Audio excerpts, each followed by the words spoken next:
Some Russian friends asked me to look into the case of 10 young men who've been arrested in what's being called the network case. Network, for a lack of a better name. The prosecutors apparently have made up this imaginary terrorist anarchist terrorist organization, which is intending, they claim, to create acts of violence and unrest so as to overthrow the government. Basically what happened is there are these 10 kids. They're all young men in their 20s, mostly vegetarians, lefties.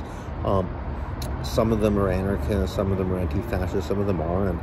Really about all they have in common is that they are aficionados of a game called airsoft, which is kind of like paintball, where they run around in the forest and shoot BB guns at each other.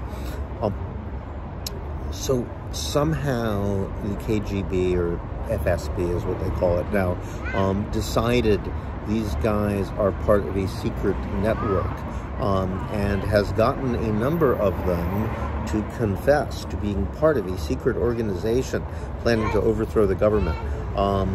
Pretty much every single one of them has now claimed to have been extensively tortured, and doctors have investigated and found burns all over their body, clear signs of not only beatings but the systematic use of electricity.